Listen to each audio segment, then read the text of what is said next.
the Next Founder channel. Today I've got a special episode for you. This is going to be an amazing episode, so lock in, get your tea and sit on the sofa, all right? I'm trying to create a platform where you get the process, the mess and the doubt all in one. You don't have to sit there and think that you're alone. This is the platform where every founder, especially early founders, feel like they can resonate and find value. And today I'm joined by a man that's committed 10 years to his sport. He represents Somalia. Yeah. Come on, bro. Come on, yep. And his name is Mahmoud and he's a boxer and I'm in his gym today. Give it up. Come on. Thank you very much for having us. Come on, man. I got you, my bro. I got you. Pleasure. So I want to ask you a question, Mahmoud, yeah? Go on. For the people that don't know you, who are you? So my name is Mahmoud Saeed. I'm a boxer, international elite boxer. I've been boxing for 10 years, like you said. Alhamdulillah. And committed to the sport. Sacrificed everything for the sport. Alhamdulillah. Grew up kind of tough, I would say. Tough circumstances, boxed a lot. But yeah, I represent the Somali international team. Alhamdulillah. And now I'm turning into the professional. So inshallah, I'll be turned over to a professional career, inshallah, soon.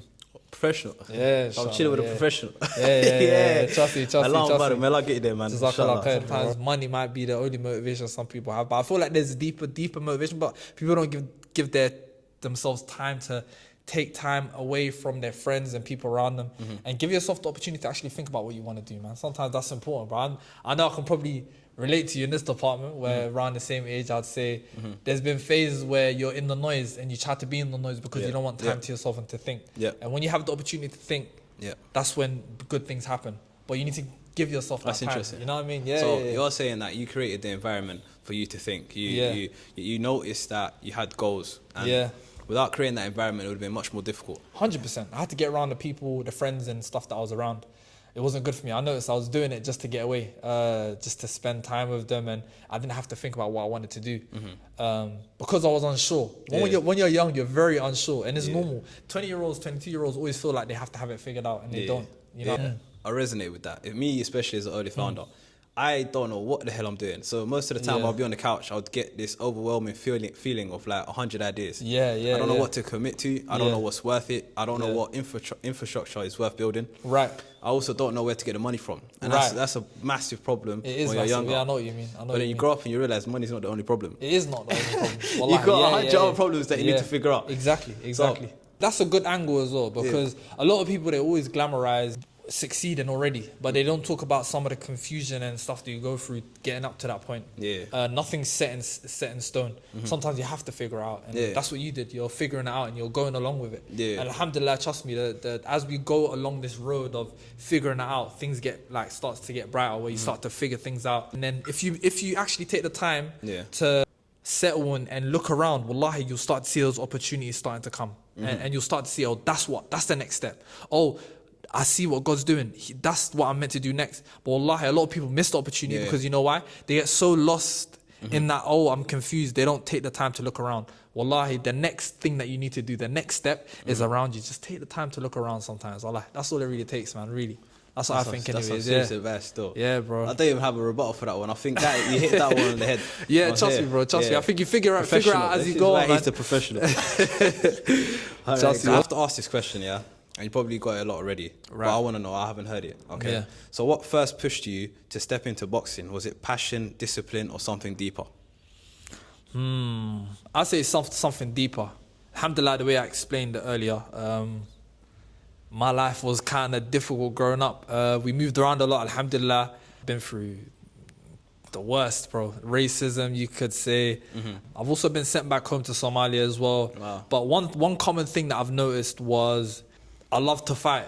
I didn't understand it when I was younger. I just loved to fight. Like, was you just fighting to fight? No, there was reasons behind it. So say, for example, there would be guys that wanted to pick on me, just fighting back and defending myself. The people that I'd get around me after that and the celebrations after of me winning a fight or something, that gave me a buzz, and I'd go home and I'll be so happy. And so you're just punching up guys? Just fighting back, just defending myself. But fighting is like something that was common within my life. So as in every situation, being sent back home, you might have heard Dakan Ellis. Dakan Ellis. Dakan Ellis. So I was a Dakan Ellis. So they do that because they feel like you might be going the opposite way, and they feel like you'll be exposed to that environment better back home. So yourself, you was put back into Somalia. I was sent back. So I was sent back, and obviously where I came from, what I was talking about here, never really was great.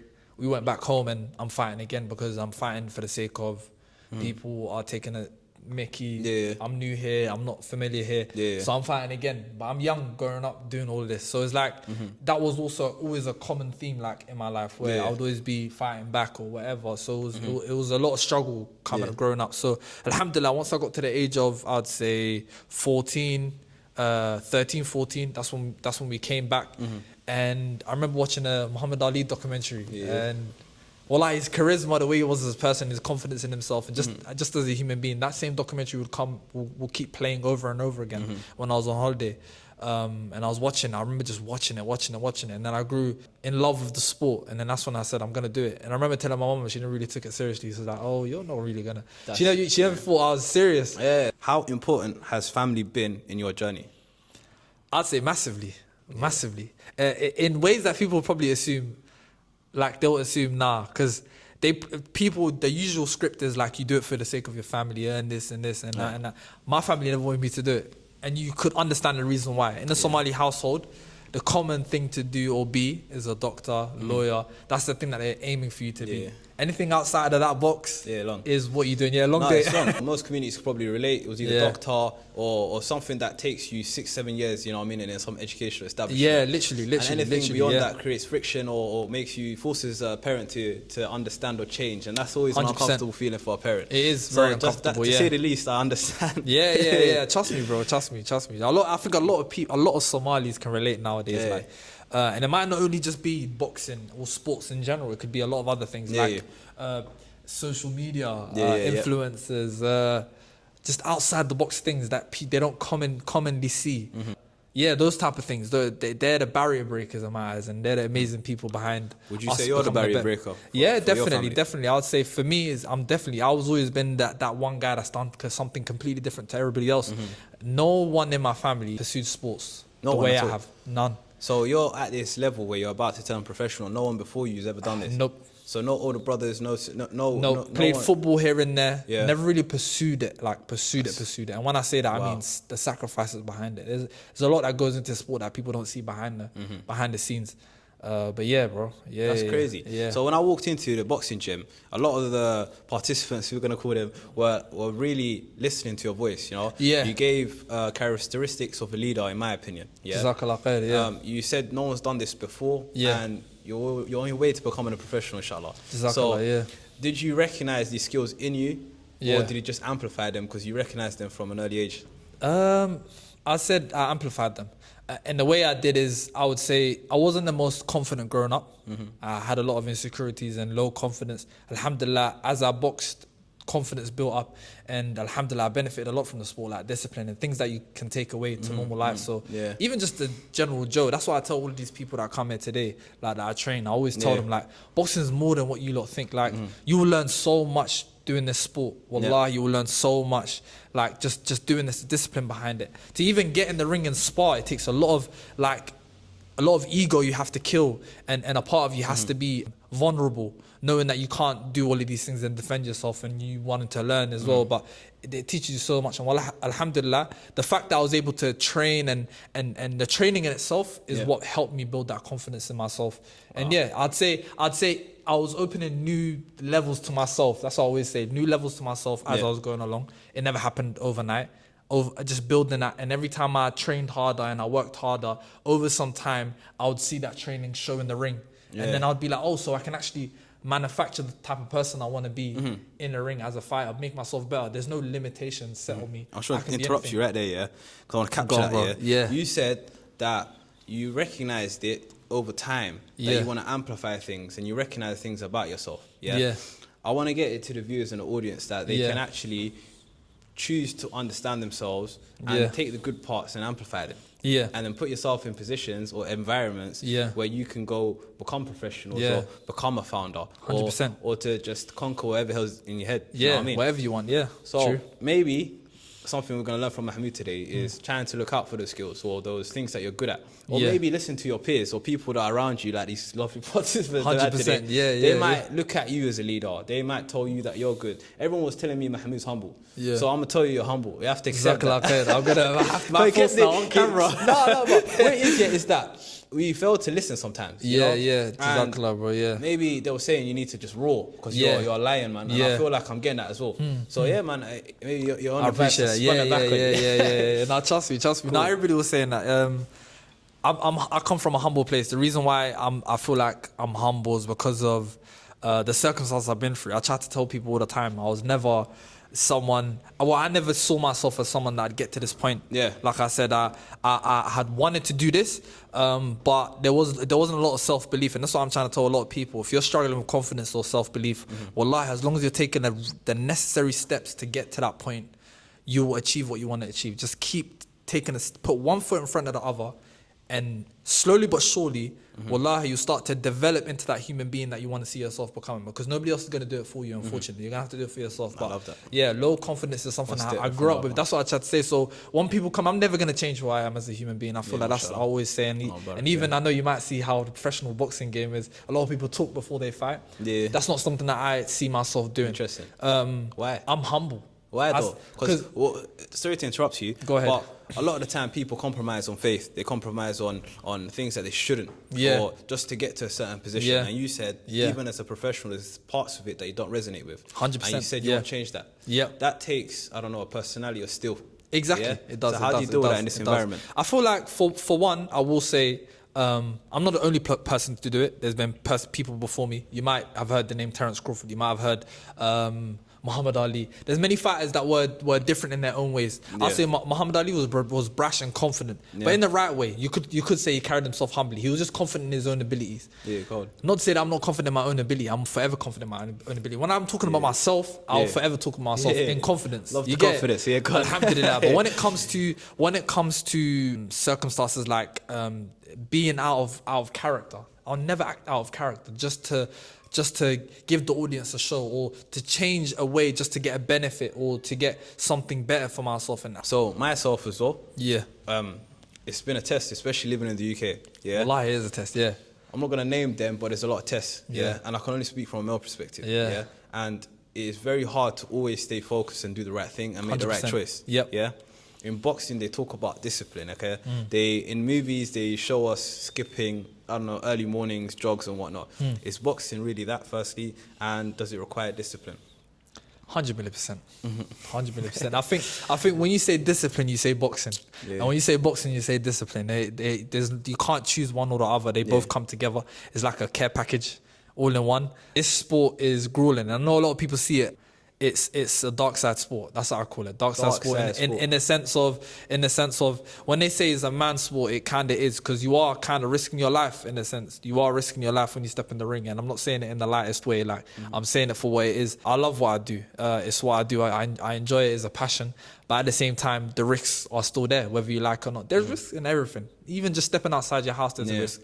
But when you talk about boxing, there's a different element. So me not doing that run, or me not waking up early in the morning to do that strength and conditioning that I need to do, or doing that, is taken away from my opportunity to defend myself in that ring. So when you take it in that sense, when you put it in that way, then it can kind of make you, it can make you think, okay, there's not a choice. There's no choice between both of them. It's like if you want to do one, you have to do the other as well. You have to. You said your mind frame, so you are basically readjusting things when you see them in your head.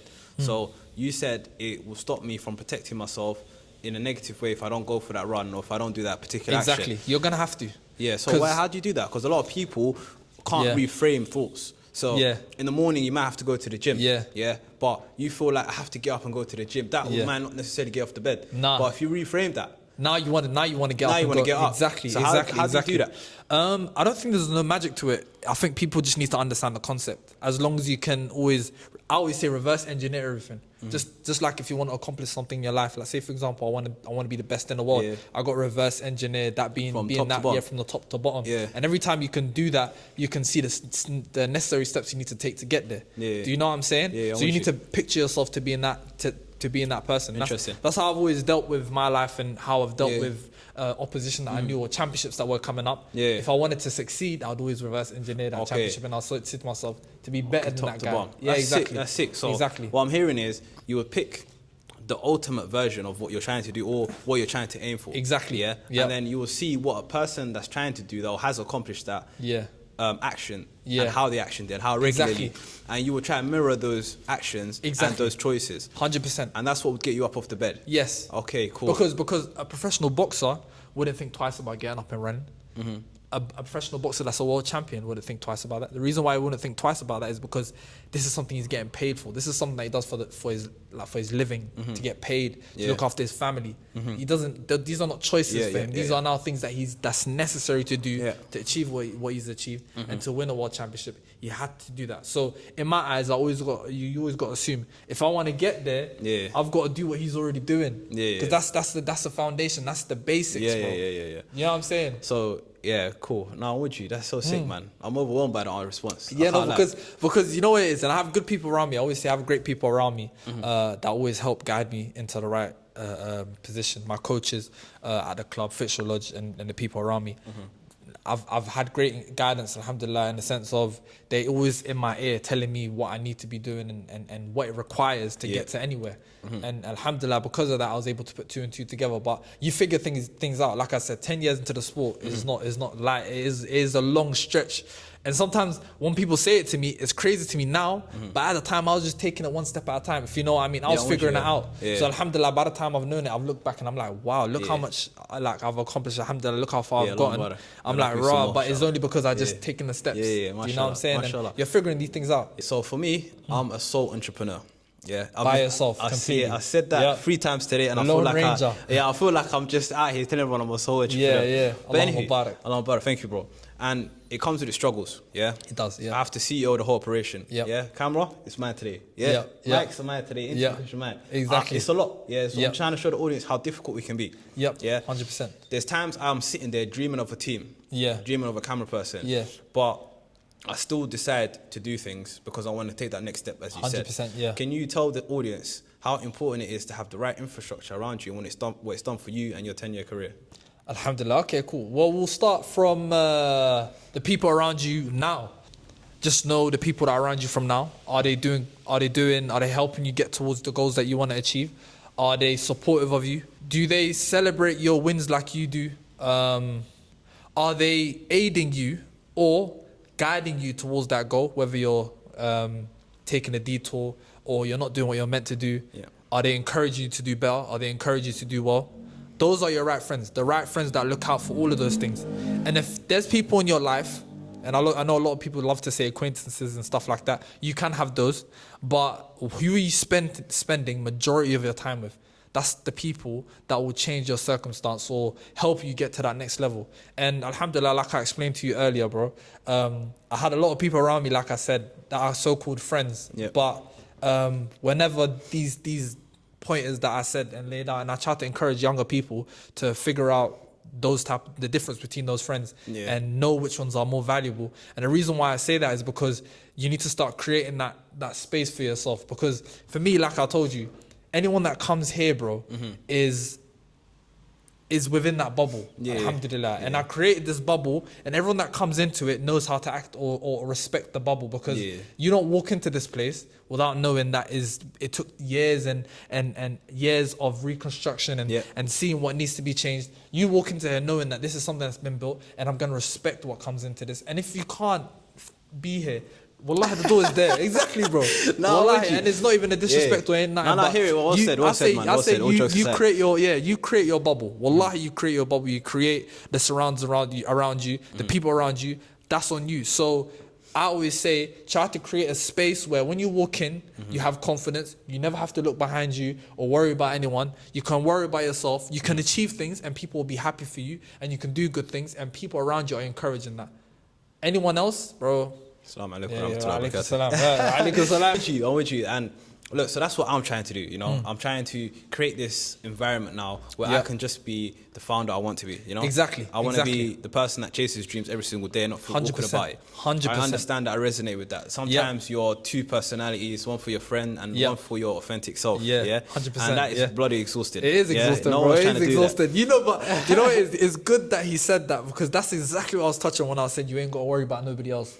Is having to change yourself continuously for someone else, or looking out for someone else, and you know they got upset when when this is happening. You've got to constantly look, and I've had all of that. Like I said, I hadn't grown perfect. I've had people around me to come along. I had friends just to have friends, and I was struggling. I was trying to keep them, and not understanding that it was never meant to be like that. Yeah, and I agree. Meant to be around. I think the problem was when you said trying to keep them. Already, look, I've already felt there. Yeah, you shouldn't be trying to keep anyone. Exactly. Yeah? It's tagged. So what are we tagging though? Just tagging the you shoulder. can't Yeah. touch. Oh, okay. He's slow. Say no more. Say no more. Cool.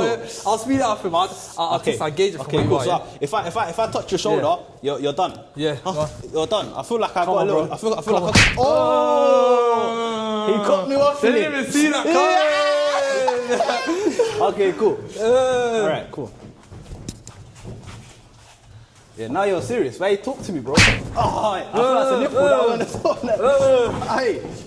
Hey, I'm playing defense. We got to attack, bro. Guys, I'm dancing in the ring. Oh, do that Mike Tyson shit. Yeah. How many times will I touch your shoulder? What's your name? Okay, cool. Free the whitewash. Hey. Come on, bro. Come on. It's alright being second best. Honestly, it's alright being second best. This is a professional. Don't get twisted. You can never do this. Don't try to be me. This is a professional. I realised that you got a serious connection with Hoyo. Yeah, serious connection. And I see that viral video that you mentioned. Yeah. 2 M's, bro. Five altogether, probably. 5 altogether. Yeah. I had my friends video. Yeah. Man thought about it. Like, he knew that number. Man, and I can see you got to a stage where you and Hoyo are like locked in on this journey together. Yeah, we're locked in. Yeah, so that is. She's understanding now. She's gotten to a place where she understands what I do and she's supportive of it. But guys, forget it never started like that. When people look at me, they're like, "Oh, your mom, you're so lucky." No, I was in the same situation as you. I'm talking to that youngin, that Somali youngin that's trying to pursue a sport or pursue something completely different. I was in your shoes. Hoya didn't like me doing boxing initially. But alhamdulillah, off of the dedication and hard work that I was doing, eventually she came to understand and she realized I was making me a better man and a better human being and it was getting me put in better positions in life. And alhamdulillah, she was accepting of it. And now you see my mom's punching bags, bro. Mama's active. She trains on Sunday. She missed this Sunday, but inshallah she'll be training. Yeah, so I'm running aunties classes now. So all the aunties, all the mums that want to train, come down, man. Wallahi, it's a dangerous sport. I think Hoyo was swerving. So your social media presence is phenomenal. Yeah. It tells a story. Like all jokes aside. That's what I try to aim to do. Yeah, Allah Mubarak, and you hit that nail on the head. Thank you, bro. I've seen numerous videos. I don't know if I'm in the shot, but I've seen numerous videos of your boxing career.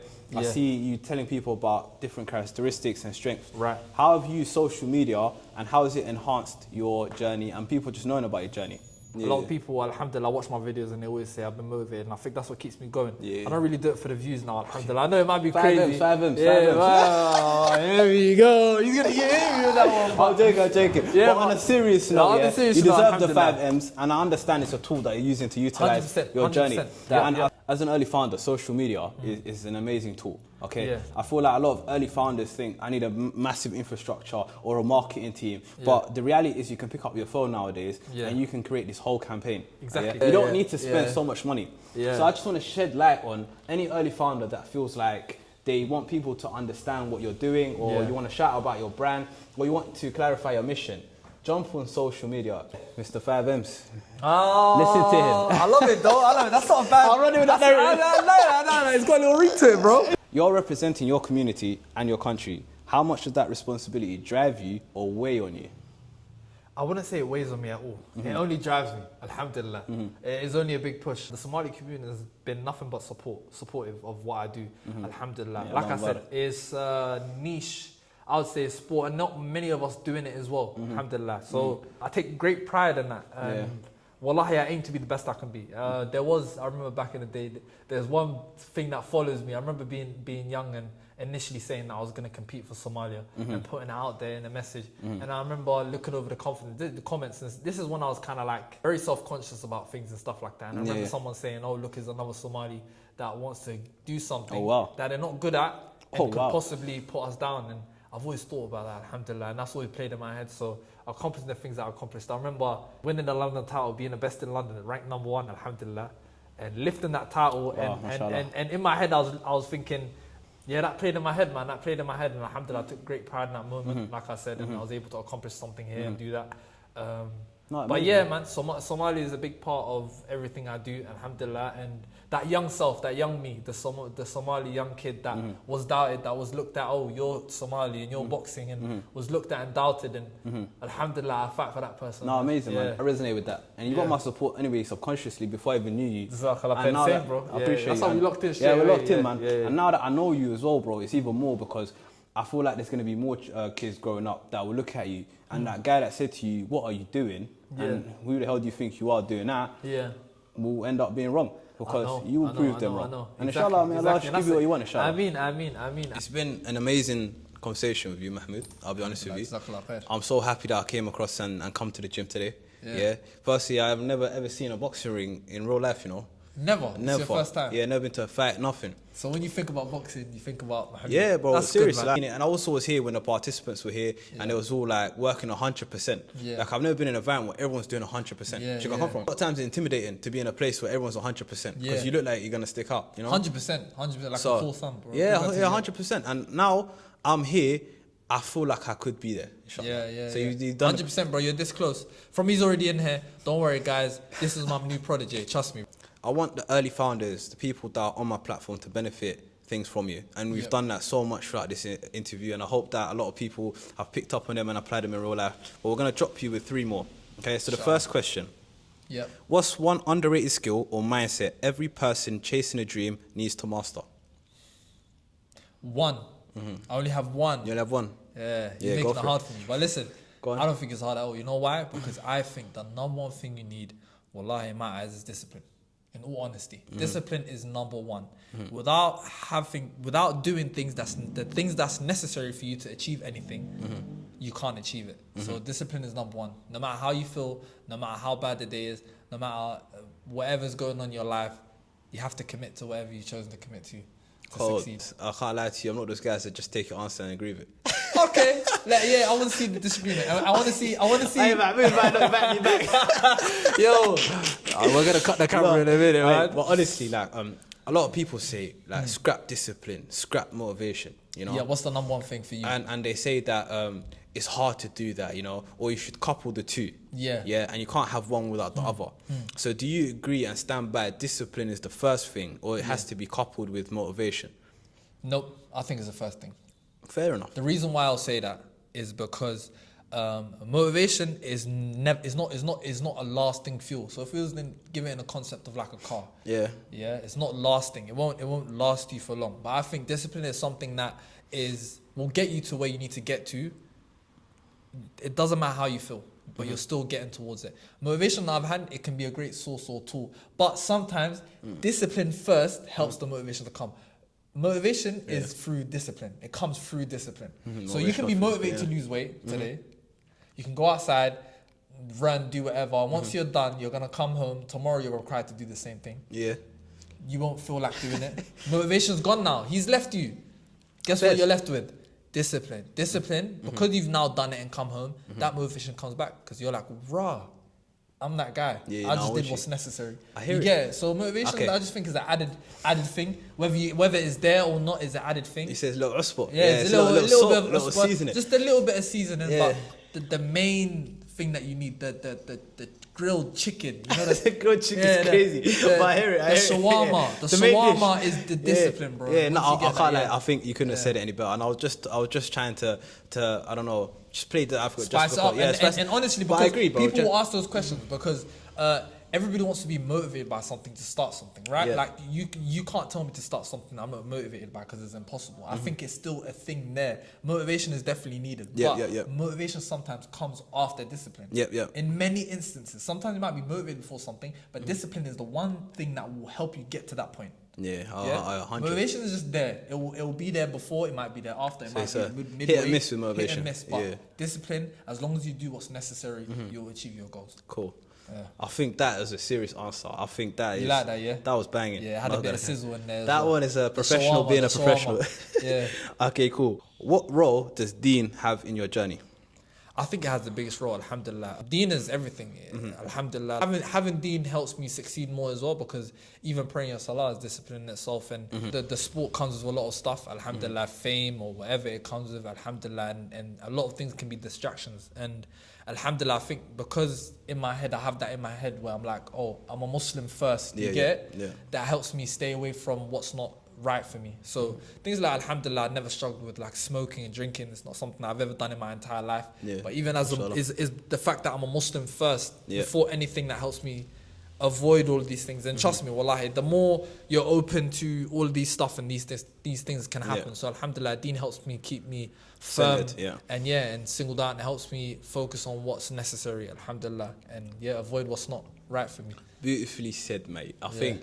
I think deen is a beautiful thing, and that's exactly what it is, a beautiful thing, you know. And no matter if you're an early founder or a boxer or anyone that's chasing a dream, I think deen is the first step, in my opinion. And I think deen is like, without deen, the rest of it doesn't make sense. So 100%. who gave you the sofa that you're having the thoughts on? You know, everyone talks about having thoughts, and that's why ice cream, to be honest, I'm a victim of that myself. But yeah, just think about who gave you the sofa. And you'll I like that one. You just did the technique of reverse engineering, bro. You found a way. You found a way to put it in perspective and understand first where everything comes from first. For you to have that answer. Alhamdulillah. Sometimes you have to go back. You have to go back and really I think it's definitely what we both said. I appreciate you being so nice, but I feel like everything that was said in this little segment here about deen is something you lot should definitely hold on to.